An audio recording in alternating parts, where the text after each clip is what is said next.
Kwa majina naitwa Mwalimu, mwalimu wa fani ya ufugaji viunga. Tunafurahi sana siku ya leo tarehe 5 mwezi wa 11 2025, na tuna hafali ya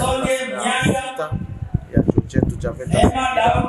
Ni furaha kubwa kabisa ambayo sisi kama walimu tunafurahia kwa ajili ya vijana 161 wa fani tofauti kuweza kuhitimu mafunzo yao ya ufundi.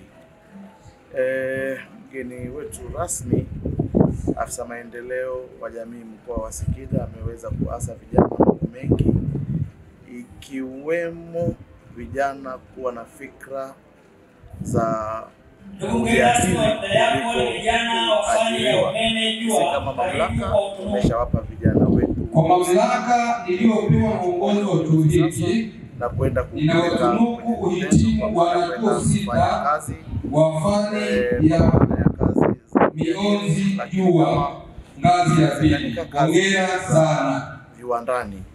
Sisi kama mamlaka ya elimu ya mafunzo ya ustadi kutumia nafasi zetu mbalimbali kuhakikisha kwamba vijana wa Tanzania wanapata elimu, hasa elimu ya kwenda kujiajiri katika maeneo mbalimbali. Tuendelee kushukuru serikali yetu ambayo inaongozwa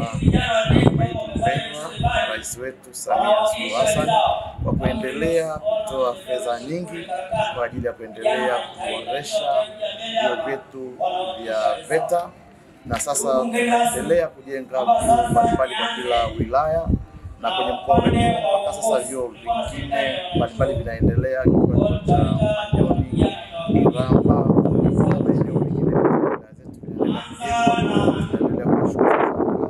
tunaendelea kushukuru wadau mbalimbali ambao wanaendelea kusapoti mamlaka yetu.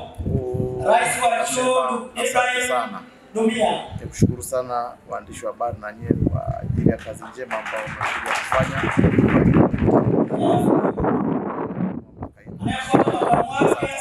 Labda wito wako kwa wahitimu ni upi? Wito wetu kwa wahitimu ni kuchukua kile ambacho tumejifunza, kuendelea kuwa na nidhamu, kuendelea kuwa wabunifu, kuhakikisha kwamba ule ujuzi ambao wameupata hapa wanakwenda kutumia kwa ajili ya maendeleo ya taifa.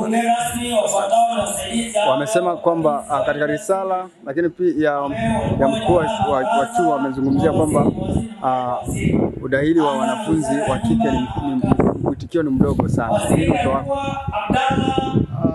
kweli, na mdogo kama hivyo tunaweza kusema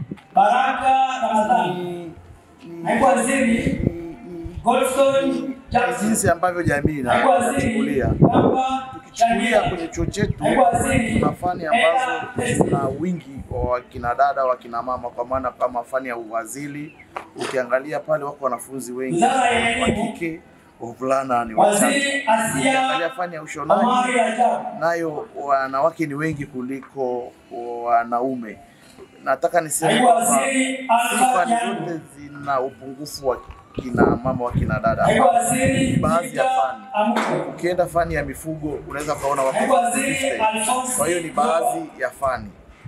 Kwa hiyo ni kuendelea kutoa wito kwamba hakuna fani ya kina mama, hakuna fani ya kina baba. Fani zote za kwetu. Nakushukuru sana.